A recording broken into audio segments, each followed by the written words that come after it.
big sky, big potential. In association with Mills and Reeve, this is Eastern Promise. Achieving more together.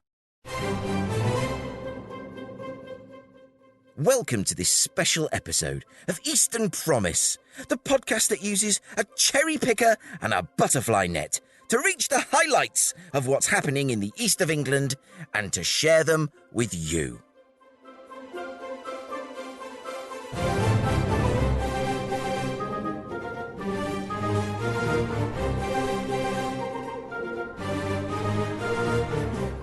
As I've often mentioned on Eastern Promise, the Royal Norfolk Show is the largest two-day agricultural event in the UK and continues to evolve year on year, adding new features and events annually. And as the show evolves, so too does Eastern Promise's coverage, and this year was no exception. I invited Dr. Penny Hundleby of the John Innes Centre, friend of the show and one of our crowd sorcerers supreme, to join me as co-host.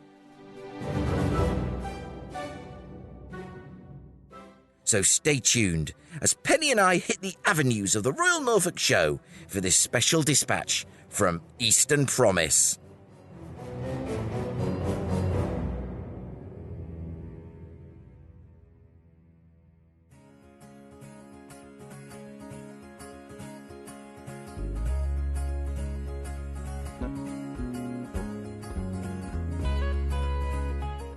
Sometimes, in podcasting, as in life, things just go wrong. And that's exactly what happened at the Royal Norfolk Show.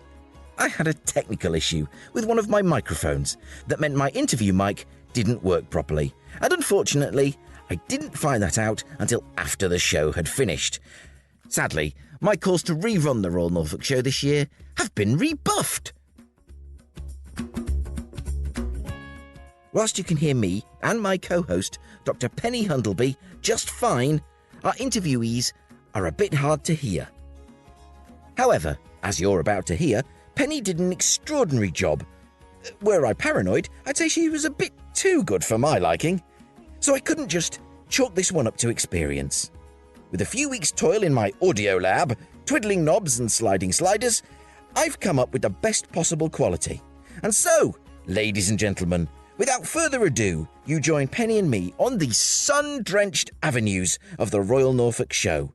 And our first moment of serendipity involves bumping into Norfolk County Council's Director of Growth and Investment, Chris Starkey, and the Council's leader, Councillor Kay Mason-Billig.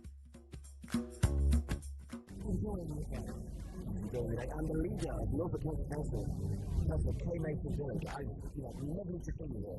Wow, it's really cool. I hope you're enjoying your day. Have a fun come out. It's going to be amazing. It certainly is. I mean, we look like we're going to be blessed with good weather this year, but there's so much to see and do. Norfolk is very much on display to the world. This is our shop window, isn't it? It is, and we have a fantastic marketing here. So come and have a look at what Norfolk County Council can offer you in their careers. And also the Holy Common Centres behind us. So have a look around there and see all the fantastic photographs we have. I mean, as a friend's parent, SEND, the fun stuff that the council has put on every year is an absolute joy. And every year is absolutely magnificent. And I'm going to tell you will find out about this. We will talk about this. We will find out. You'll be looking for the elves behind you that you may be going to see. So, Chris Starkey, Councillor Penny Hundleby, we will catch you up again later.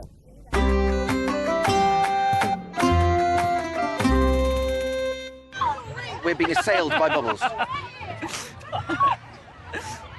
You know, Penny, one of the colleges that impresses me most whenever I see their students out in the wild is East Norfolk Sixth Form. Yes. And we're here with Deputy Principal Dr. Simon Fox. Simon, thank you for talking to Eastern Promise today. How are you?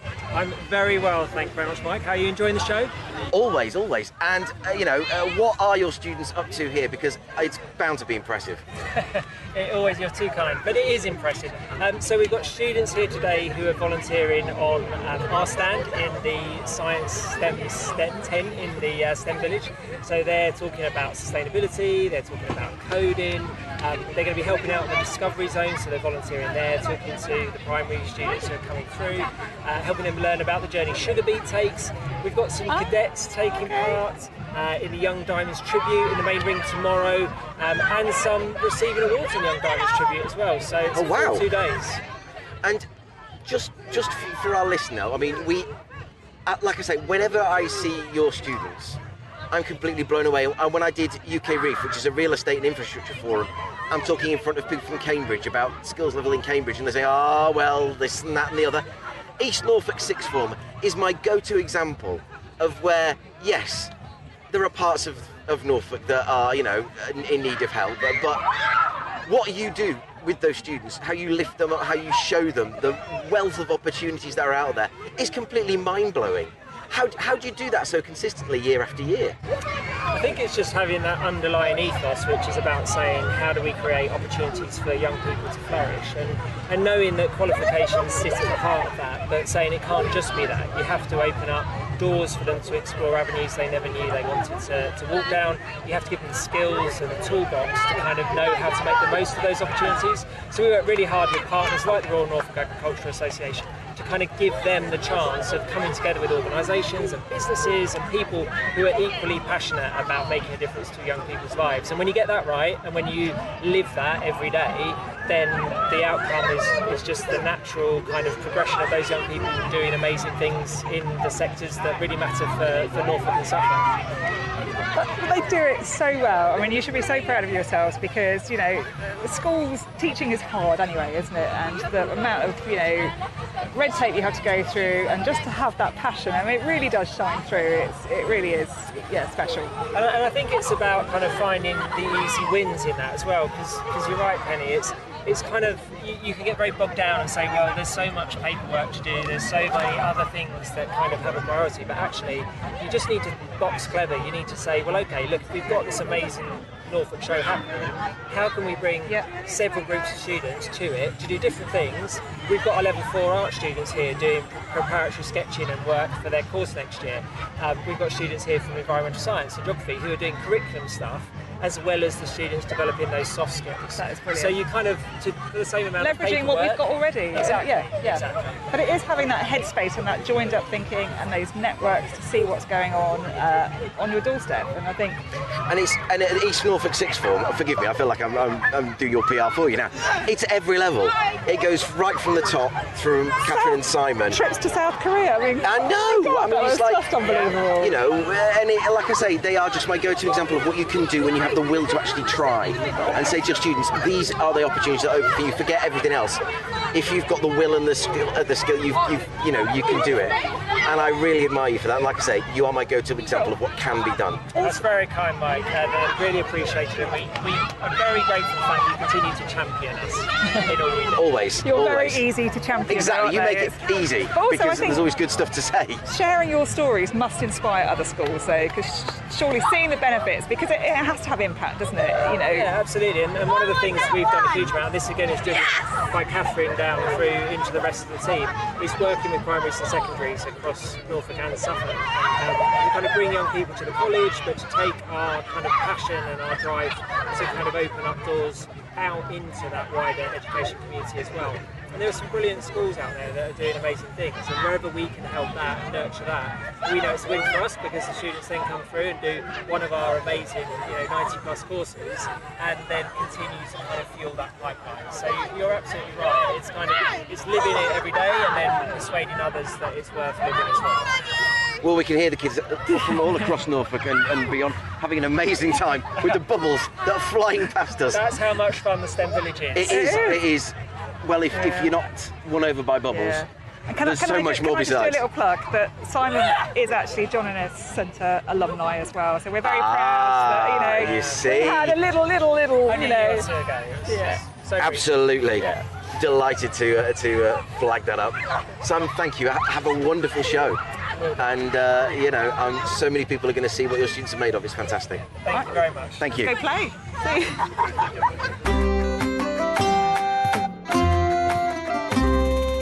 Well, I'm here with Kevin Keeble, Chair of the East of England Energy Group, EAGER. Eager by name, eager by nature. Absolutely. We're in the East Wind tent, Kevin. Tell us more.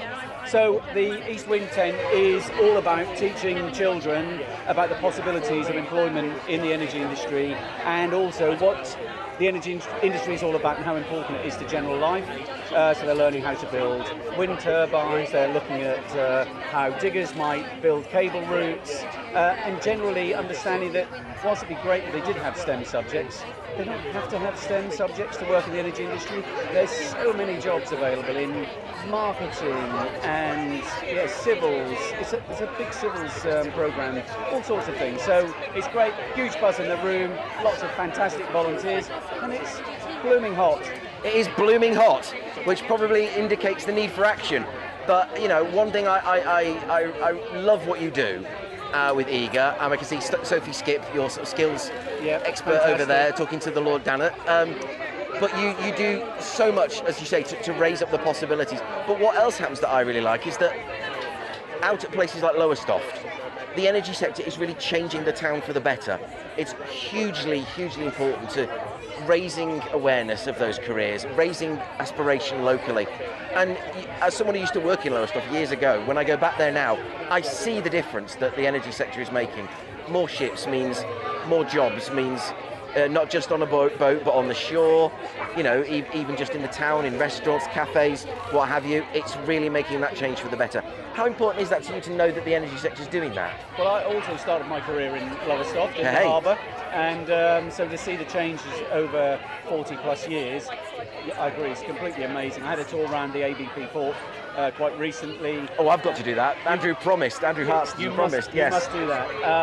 And it's, as you say, it's just so much possibility, and let's look forward to what we can do over the next 20, 30 years. There's still a thriving gas industry, which we need, and so there's still that going on, but the wind industry is taking over, and there's huge wind farms being built just off our coastline, powering multi-million homes across the UK. It's fantastic. I mean, you also have a lot to do, don't you, with Virginia in the USA, which is one of our key outside England. That's like number 2 demographic is the USA, and Virginia is one of those places. So what is that relationship with Virginia, the city of Virginia Beach in particularly? Yeah, so they've got a fantastic area for companies to develop wind farms in the US, and these guys are just really helpful at getting our local companies to go and work over there. So several Eager members are already working out of Virginia Beach, which is really exciting. And I don't know if you saw, but recently we signed an agreement with Norwegian Offshore Wind.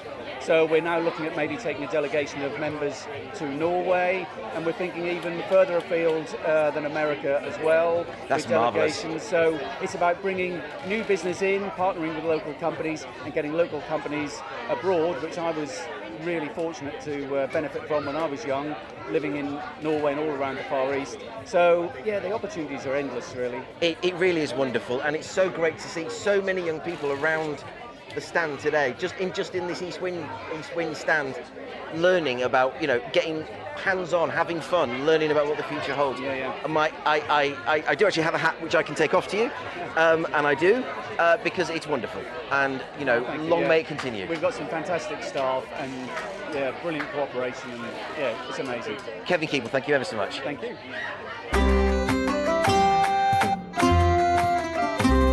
And so, what's your name? Ola. Ola. Yes, and I work at the Quadrum Institute. Hey, there you go. Hey, okay. Fantastic. We love the Quadrum Institute. And so how does, you know, I should know this, I'm on the research part, but how does Quadrum and how do you all come together? Because I know Quadrum work really closely with the NIHR. Yeah, we are in partnership, and in Quadrum we have a clinical research facility, which is NHS, and all our human studies. There's a chainsaw about to go on behind us. Some cool stuff going on here today. And for us, we are in Quadrum, we are running a human study with the support of the CRF or the NHS. And one of the human studies we are running is the Harvest study. Ah, yes, I've heard about this. Where we are recruiting vegan and vegetarian women of childbearing age. and we are giving them cool hydroponic unit, as you can see, and plants. So they would take this home at their own hydroponics units with to grow their plants. Yes. What do you ask? Poo samples from them? No. If they volunteer at this point, yes. Don't feel obliged, you know. Exactly. Well, we are taking blood samples from them, and we are testing them before and after. And we have some study visits, and we are also giving them cool recipes. If you look here. Oh wow, Rainbow, I'd love a bit of slaw. See, I think there's so much great research going on the research park about improving our foods, because, you know, it's not about making more foods, it's about making healthier food choices as well. And, you know, the work that Quadrum are doing about the effects on your microbiome is just fascinating. Yes, it's amazing the amount of work we are doing and the amount of volunteers we have. I mean, we wouldn't be able to do this without the volunteers. So yes, I mean, people just come in and they participate in our studies, or they donate stool samples for our other studies where we are testing the microbiome in the gut. It just is amazing. I mean, the amount of work we are doing. Have you heard the fact that there are more things living on and in us than there are cells of our own body? So we really are, There are trillions of... That's a thought that's going to fester. But then they are good ones. They are the good bacteria. Oh, there's okay. Yes, because they will help you. Well, go team. Yeah, exactly. Go team. Go team me. But you'll need these for your well-being and your, you know, there is a real link to, you know, our mental health and our bacteria that are living in us. Really? Absolutely. Did you not know this, Mike? Well, no, it's one of those things that sounds at the same time both absolutely logical and common sense and completely mind-blowing. And exactly. Like, of course they do. Wow. Yes. But we all know this stuff, don't we? But it's so hard to build that into our lifestyles. And, you know, one of the things that's been sort of discussed is how can we make, you know, I've got a son who's got, you know, one child who's very adventurous, one child who will just eat pizza and pasta. And it's like, how can we make that more nutritious so that the actual foods that we're giving our children, and, you know, especially the elderly as well, they really struggle to get the nutrients that they need. How can we make that better? I think that's a role that I think Norwich and Norfolk are absolutely beautifully placed to play going forward, more so than anywhere else in the UK by a long way. Yeah. And that's what makes me so terribly proud to be part of sort of bringing that story to a wider audience. So how does the National Institute for Health Research, I'm just trying to think, there's so many little pockets of, because then you've got the Institute of Healthy Aging, and how is the overlap of all those? So it depends on the human study you are running. For us, Quadrum Institute, we get support from them. They are our partners, and everything we do is with them. So that's how we get clinical. patients, You're the clinical research side. Yeah. We have a lab site, which is in the lab, just us, in vitro or in vivo, kind of, sometimes animal studies and everything. But we also have the participant, the clinical part, which is in support of the NIHR. And is this happening around the UK, or is this quite special and unique to the East of England because we've got all these great institutes and facilities? Yeah, it depends on the research. I can't say for all of the UK, but the research we are running in Quadrum, for example, the harvest study is only in Norwich, so it's not anywhere else, for example, but we have some research going on around the UK with the gut microbiota, the bacteria, and all these things. So it depends on the research, it depends on the place, yeah. Fantastic. Yeah. Thank you very much. Thank you. Pleasure to chat with you. There you go. Microbiome, it's where I've it's at. learned so much already. Eat good food and just know where to eat, when to eat it. That's the first challenge that I need to master Well, one anyway. of the things they're saying is about just don't even think about calorie counting or anything like that. It's about trying to get as many different things. So the more variety you have, the more, you know, each thing that you eat will support different, Also the time. Okay. For example, one of the examples, if you had your lunch, if you drink coffee or tea after lunch, then you will not get any nutrients in your body. Really? Like some of There we go. Especially iron, for example, for us women. Especially iron. So my coffee in the morning after breakfast, not a good idea. Not a good idea. Okay. Before breakfast? Excuse me? You can have it before and after, like an hour before and after. Fine, but not during. Always bad because I of the did not know polyphenols. this. Because of the polyphenols in tea or in coffee, which inhibits your body absorption of iron. But another good thing you can have, what is it? You can squeeze a lemon on your salad, and this will help in absorbing the iron in your body from the salad. We need NLP recipe books, don't we? And lifestyle. You do. Do you know what? Funnily enough, Joe Wicks on Twitter was saying that he wanted to come to various different companies, and I was like, come and find it. I'd love to have someone like that with a high profile, just to talk about the stuff that, you know. So mind blowing, honestly. For example, I talked about lemon now, but if you squeeze a lemon on hot food, you will not get any benefit. So it has to be on cold food. Yes, like salad. Otherwise, you will not get any benefit. I'm seriously rethinking the coffee machine in my office. I really am.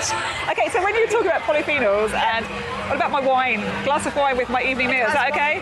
It has polyphenols though. So that's not a good tip. So This is, go on, I'm trying to share timing. good news. Timing. Good news. Drink your wine or have your tea before lunch or dinner like an hour before. An hour Oh, that's fine. okay. An hour's fine. We can do that. We can do that, yeah. An hour after.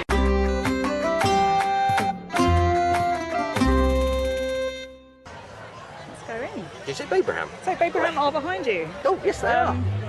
Hello. And again, it's another one of those institutes that I feel I should know more about, but don't. Yes. And UEA, who you're after, are next door. School of Engineering. Everyone looks terrified because I start slipping into the voice.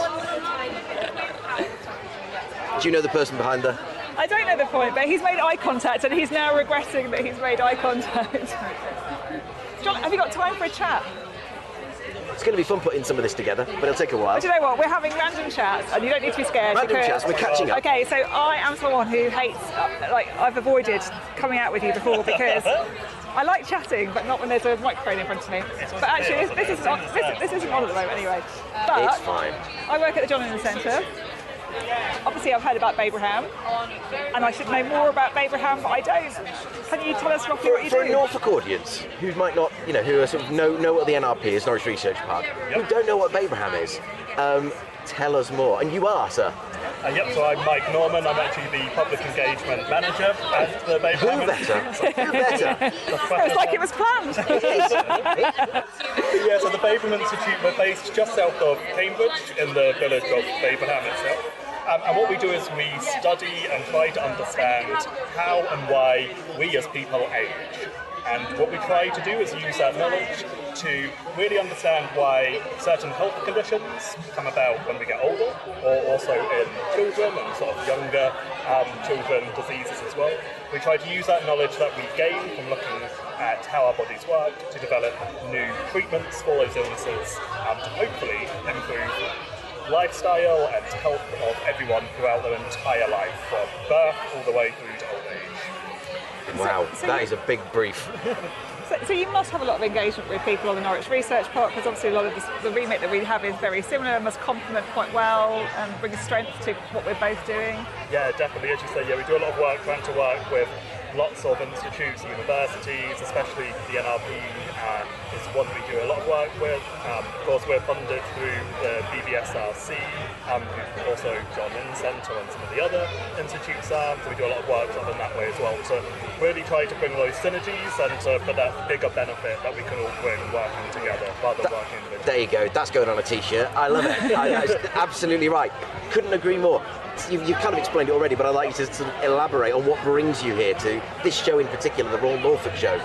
Yeah, definitely. So, especially sort of around 2020, in our public engagement work, we had a bit of a change of focus and really recognised that although we were doing lots of public engagement work, we tended to reach the same people, and being based just outside Cambridge, a lot of that was the Cambridge city audience, which is great on one hand, but on the other hand, quite often those students and community groups as well have a lot of opportunities to engage with science. And by coming to events like the Norfolk Show, what we're really trying to do is to reach more people who will have never heard of the Babraham Institute before and actually tell them about what we do, because our research is there and the findings from it impact everyone in the world really, but especially in the UK.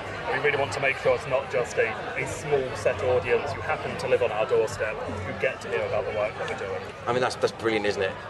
Just also thinking, so as part of the technicians' commitment, so the Babraham is the signatory of the technicians' commitment, so is the John Innes, and we do engage. So I engage with with your technicians' commitment. So I'm the technicians' commitment lead at the moment for the John Innes Centre.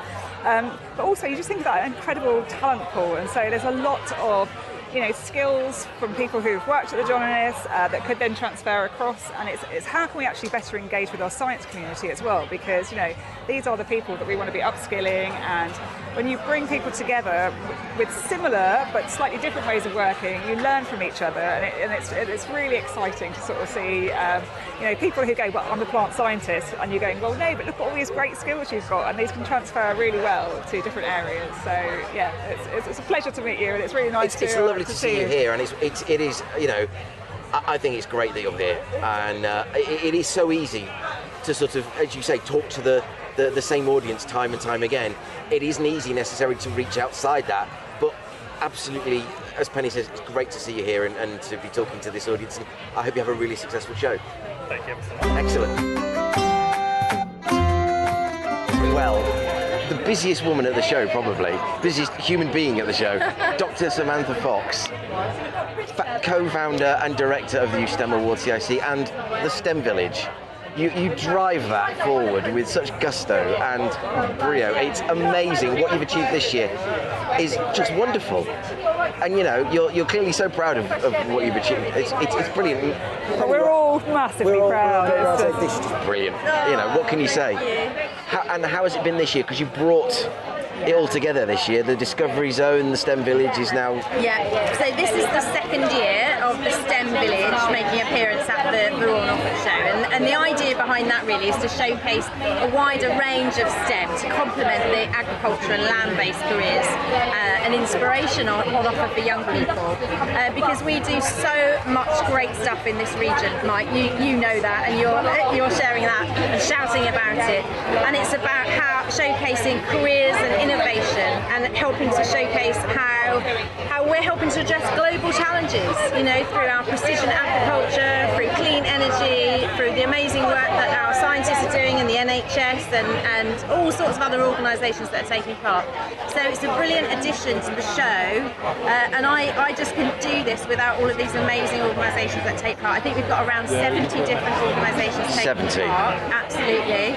And as you say, this year we're right next door to the Discovery Zone, so they've moved down. We've created one giant education hub, and the schools are flowing into this area. Well, do you know what? Because we started off right the other side, and we were like, why are they here? And then we realised you're right near the entrance, you're right near the fun fair, you're absolutely in prime spot. And you are so busy. We are so busy, it's amazing. It's such a buzz. Even in the heat, because, everyone we've spoken to has been so enthusiastic, and you just leave feeling wow, don't you? Well, it's the inspiration, because all of the exhibitors are just great ambassadors for their careers, for their jobs, for their companies, and they're just buzzing with that enthusiasm, and that's what we need. If we want to inspire young people, and we do, to go into skilled careers, we need them to be able to meet and interact with these people. We need to be able to show what is on offer, and we need for them to be able to understand what their next steps could be, and that starts.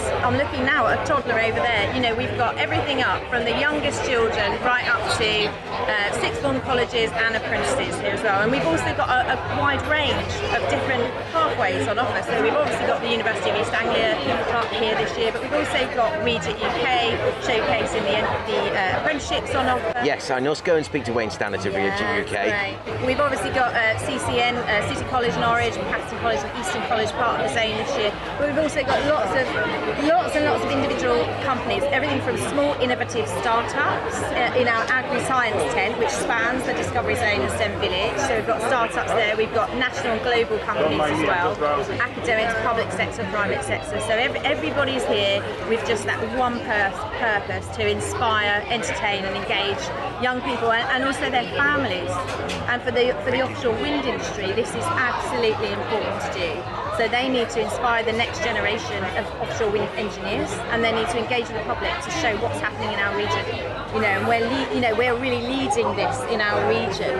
And if you go over there, Mike, you can put some VR goggles on. Oh, good. And stand on the top of a wind turbine. And I've heard it is terrifying. It's terrifying. Okay, I'll give it a try. That's what we have to do that. So that's amazing. And we've got VR goggles over in the engineering zone. You can do some virtual welding. So I'm looking at someone pipetting over there. Actually, she looks about 5 years old, and she's just been handed a pipette. Now, I didn't touch a pipette till I was an undergraduate at university. We were allowed to load one well each of a gel. Yeah. So this is amazing. How far we've come. Yeah, it's absolutely. So I'm just delighted with how it's going, and everyone's coming on board together, because it's quite a unique opportunity. This is. I mean, I was going to ask you, what is it about the Norfolk Show that makes it such a good sort of shop window? Well, I think for me, especially with young people, it's sort of education and inspiration by stealth. They expect to come. I mean, most people would expect to come and see cattle and sheep and all of that, and we love that. It's a highlight of the year in Norfolk for many people.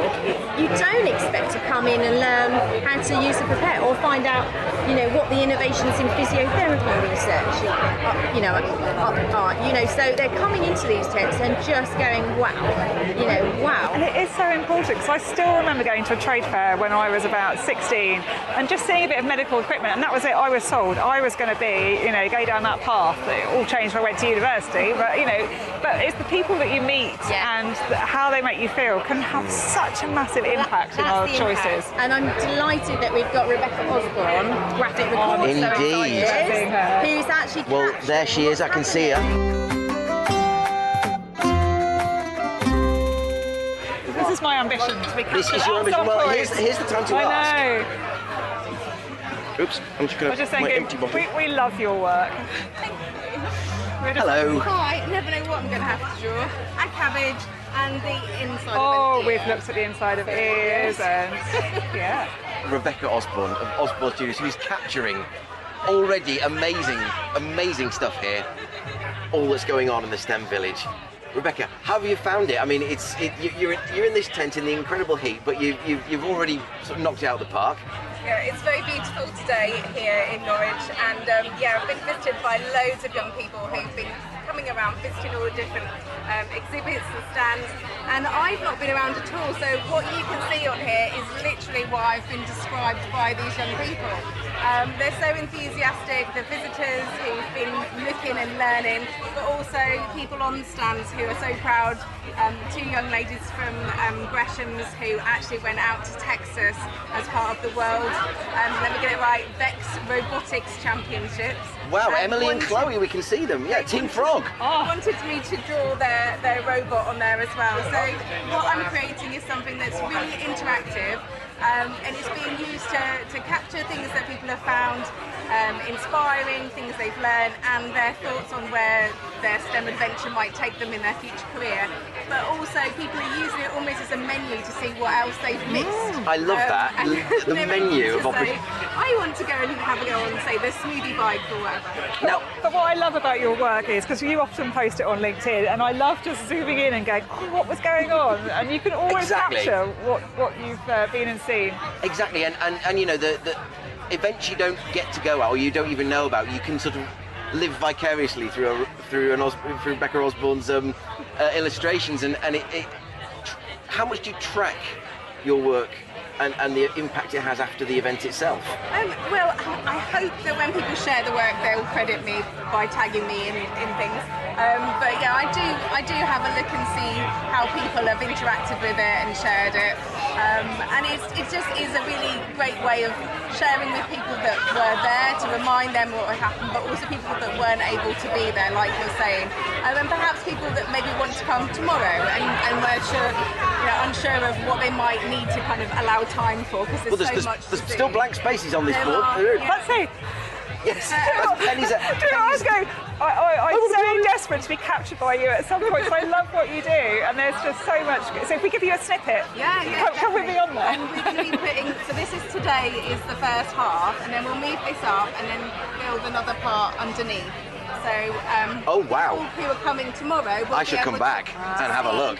Yeah. Can we give you a fact that we've learned since we've come in here? Yeah. So, people were talking to at the NHS about it was the Norwich Institute of Health Research. Mm-hmm. And so they were telling, so they're doing this sort of study where they can send you your hydroponics and and feeding trials and bloods, but then they're also talking about the timing. So when you have your coffee or when you have your glass of wine, makes a huge impact to how well you absorb the stuff. So don't have your coffee at mealtime, or your glass of wine. Yeah, I know. Don't have. If you're going to have a coffee or a tea, make sure it's an hour either side of a food, because you'll get nothing. All the good stuff you'd get from your food is gone. And then your cold food, squeeze some lemon on it, because that will help you absorb everything. Wow. Doesn't work with hot food. Yeah, you learn so much here. I mean, it's I know. Incredible. Just in this one tent alone, my mind has been blown several We need times. to go find some salad now that we can squeeze We do. lemon We need on. and a lemon. And that's not a description of the podcast, I hasten to say. Because people will be so familiar with your work, Rebecca, and it really leaves a huge impression, as we've just been saying. Those who were there, those who couldn't be there, but it's the way people display it as a mark of pride. That it was a really special event, and by the proof of the pudding is a Rebecca, an Osborne studio. I'm sorry, how do you create these? Is it a joint effort, or is it just yourself? So this is mainly myself. I have got my husband with me today. So what we also make in the studio, we make animations and interactives. And You are the unstoppable creatives. We see this. Somebody once called me that, and I'm having that. That sounds great. So yeah, Paul's here today and is supporting me. When I've had people come up and describe things like the remote-controlled robot arm, I said to Paul, you need to get me a photograph. You're the fact finder. I don't know what this looks like. God. Everyone loves stationery, don't they? There's a lot of Yes, it's not a free sample. Not mine. No, I would imagine not. A bit like my recording equipment. It's for a purpose. Wow. I mean, as I say, you've already captured so much. Rebecca Osborne, I really hope you enjoy the rest of the show. I'm going to be back tomorrow to see what's changed. What happens with these afterwards? Where do they get displayed? So this is going to this Youth STEM Award. They'll have this one. So sometimes when I make things, it then goes on into different versions. People ask it to have a digital version, which they can then reproduce with high quality for like printing, or digital is perfect for sharing online, that sort of thing. So these guys get the original, and it's up to them if they want any other versions of it. Just thinking, just in terms of like Chapperfield, wouldn't it be great to have these sorts of things on display so that people could sort of see them? Absolutely. Do you have a gallery on your website or anything? Or? So I try to keep my website up to date, but to be quite honest, socials Not busy. is much easier. So Well, keep your eye out. I share my work, and also if other people have posted, I'll share their posts as well. So is that the best way to find your work? Best way, yeah, I have to say. So I do all the socials, but mostly LinkedIn, Instagram, and X, which was Twitter but is now X. So yeah, those are the three. But on my website you can see links to all of those anyway. So. Lovely. Rebecca Osborne, we will let you go back to sketching. Thank you very much. Thank you. Enjoy the rest. Thank you. Thank you very much. Paul Osborne. There we go. It's managed. Sorry. It's my first day. I tell you, there's this bloke called Mike Rigby. He does this a lot. He does this a lot. He sounds learning like, from he him. sounds like he should know what he's doing. Belinda Clark, OB. What's the main kind of queries you get asked on an event like this? Because you must be you're sort of global in your reach, so you're everywhere at all kinds of events. Are there still sort of uniquely East of England questions you get here? Is it very much everyone's facing the same challenges? Yeah, I mean, one thing we've learned through working with international members is that it is broadly the same challenges the world over. Now, here in the East of England, there's particular conversations, and blackgrass is the one that marches to the front of the discussion. And this robot here already, it's a weed zapping robot, and I think one of the first questions this morning was, can it work on blackgrass? So that's it's not a uniquely East of England challenge, but it is pretty prevalent in the East of England. So we get some of that. We've also got we've got the Broads Authority here, and we've got a company that is using Typha, which is bulrushes, for fibre from bulrushes to fill jackets and gilets as a plant-based alternative. Really? So obviously the paludiculture, as we call it, the cultivation of the wetlands, is very relevant for the East of England, for the Broads, for the Fens. So that, I think, has a unique regional lens, but they're growing all over the world for Typha. Well, I was watching all that kind of on Country File this weekend just gone. That was Norfolk, and they were very focused on the reeds and what many things you could do with them. But I mean, what strikes you as the most? I've got the question. It's on the tip of my tongue. I'm glad I can edit this and cut out all my excess gibber. But What excites you personally to come to the Norfolk Show? Or any show, but particularly the Norfolk Show? You said about the roots being in the East of England, but what do you personally hope to get out of coming here these 2 days? So part of it, I'm going to say, is a bit sentimental. I used to get a day off from school when I grew up in Norwich, and my parents always used to loyally bring me to the Norfolk Show. So I feel a great kind of personal affiliation to it. But this is a really important place for us and our members here in the Innovation Hub to get that touch point with farmers and to really get a sense of what the things are that are keeping them awake at night, literally keeping them awake at night. So it gives us a really important touch point with the industry. Obviously we talk to our members all the time, but we get people we don't know wandering into the hub. We meet new people, we meet potential new members. So that's important as well. And isn't it just a lovely community day? It certainly is. It's so. Community is exactly the right word. And you that's one thing you've built through AgriTech so brilliantly. That sense of community within and without an organisation. I mean, you've done all sorts of things. I remember seeing you at the Space Tech event at Eastern College. That's, excuse me, I'm getting over enthusiastic now. That's been on the podcast, and that's just one example of the wonderful thing to do. Are farmers shocked to find how much technology is advancing? Or are they kind of, I get this, a lot of what people think of as farming, it was actually farming perhaps 5-10 years ago. I think if you'd have asked me that question 5-10 years ago, I would have said yes, they would have been shocked and surprised. A lot of the farmers now are actually very aware of the technology opportunities. They may not be adopting it themselves, and that could be for a number of reasons, and that's okay. But you only have to read the trade press. There's a lot out there now about what new technologies, what new research is going on. I think the innovation community is getting a lot better at telling the world about itself, and hopefully in our small way we've done something to help contribute to that wider narrative. But there's not so many farmers now who go, oh my goodness, I've never seen that before. And that's a good thing, actually, because it does mean that they're now at least aware of what the opportunities are for them. And that makes your job easier, presumably, as someone who's made it their mission to sort of raise these opportunities and raise the potential that's out there. That's Absolutely. Magnificent. Although, of course, when you get someone come in and go, what's the next big thing then, impress me. And there are some exciting things coming along, which if I tell you what they are, Mike, I'll have to kill you. So you have to That's come fine. next What a way to year. go. Yeah, there you go. Interview me next year and we can tell you about when you were saying you don't know how to finish interviews. That's Actually, I'll just, because you are celebrating 10 years, which is phenomenal. So I was thinking, because you've got quite a wide-reaching audience, just in terms of AgriTech East and the members that you support, can you just say a little bit more about that? So we were AgriTech East. We rebranded to AgriTech E because our members are now national and international. And what we've done is really built this, we call it an innovation ecosystem, but I'm going to go back to that word community, of farmers and growers, tech developers and researchers, and indeed the startups and the investors and the technical and commercial service providers who want to be part of this movement of bringing new innovation into agriculture. So we introduce people to each other, we showcase technologies like here in the hub, and we celebrate what's all fantastic about technology. And in terms of your reach, and where do you see Agri-E going, AgriTech E? I'll get it right eventually. So we have members, some really exciting members. We've got New Zealand's largest dairy cooperative, for example, Horticulture Nova Scotia, which is a group of vegetable, fresh produce growers.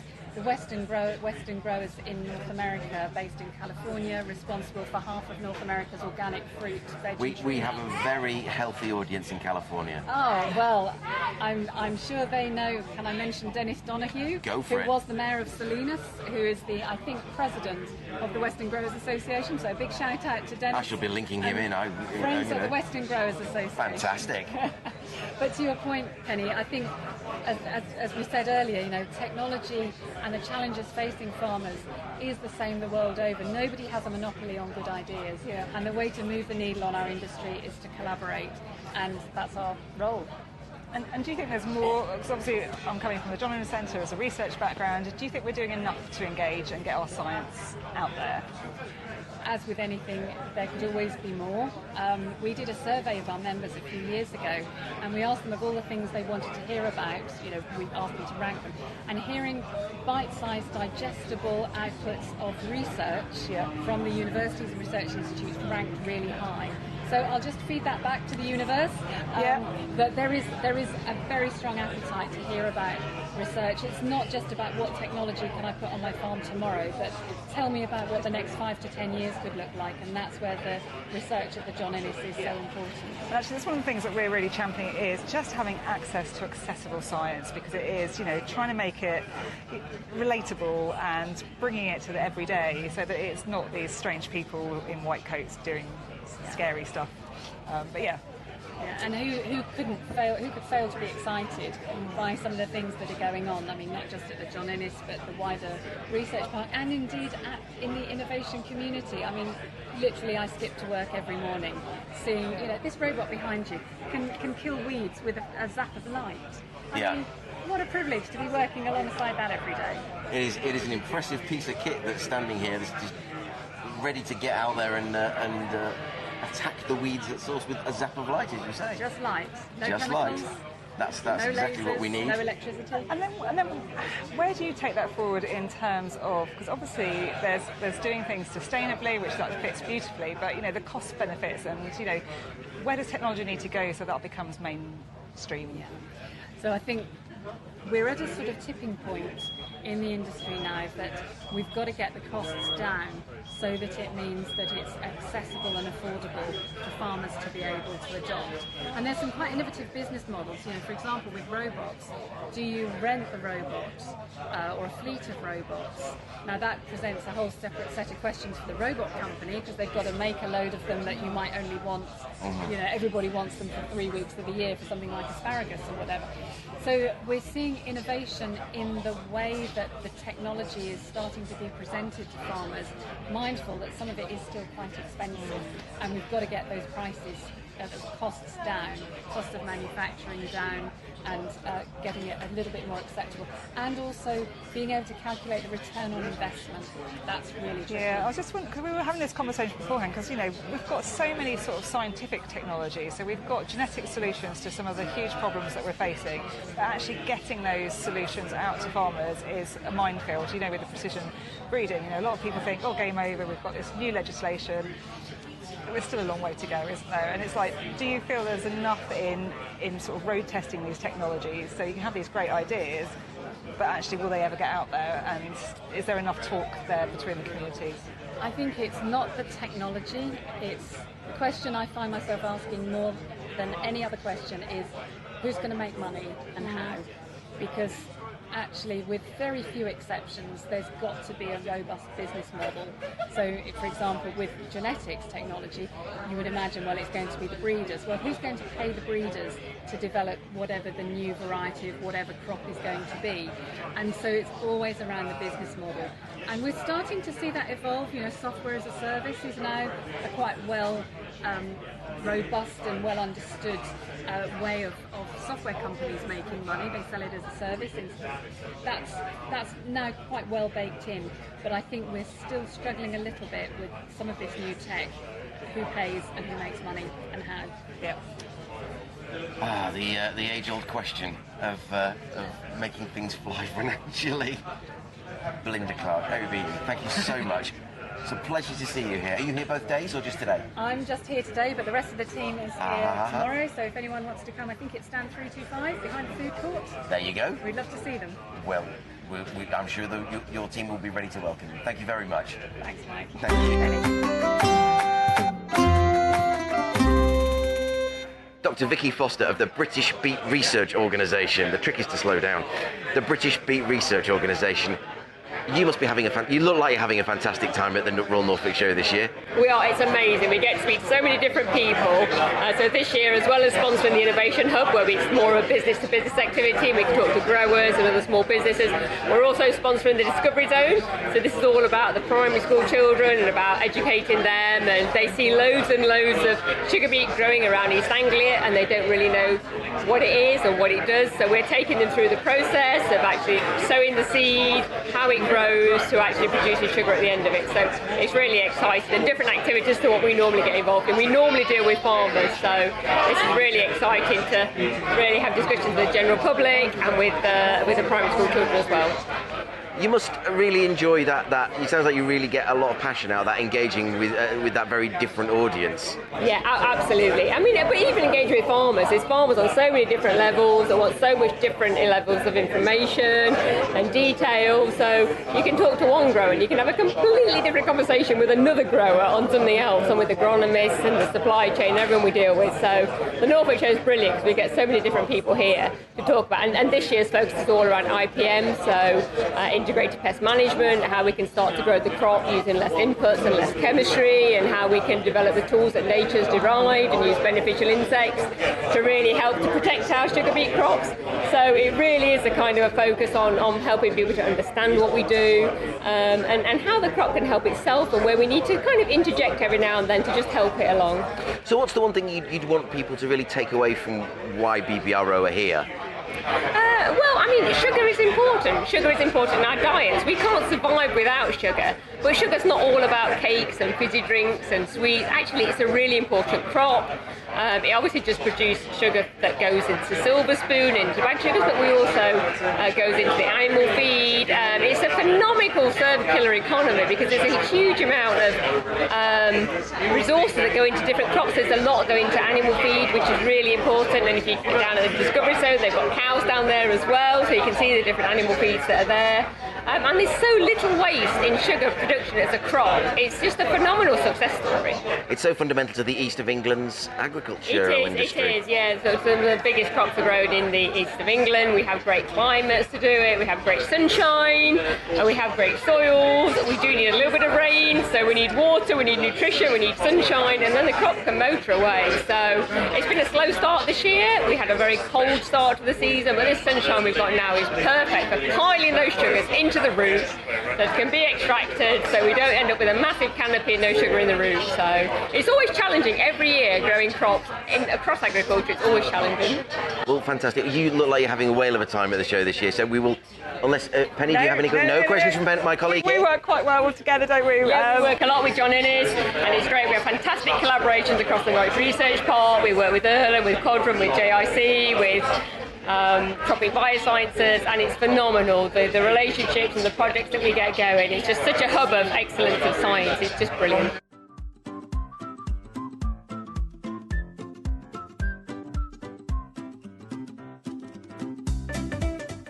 My huge thanks to Penny for taking the time out from her already busy week to make this such an enjoyable experience. I really hope she'll be back on the podcast as co-host again very soon. In fact, there's an open invitation. I'm also very grateful to the Royal Norfolk Agricultural Association for their hospitality. Our next big event will be Cambridge Tech Week, where there's so much happening. The first new development I'll be looking out for is a time machine. Hopefully, if I get one, I won't do anything stupid, because if I did, I'd likely just wink out of existence.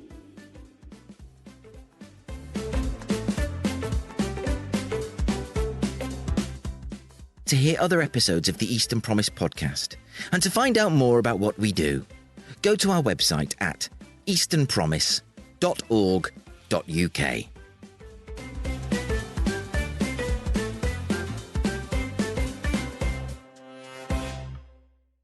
Eastern Promise is a Priors Croft production in association with Mills and Reeve, achieving more together.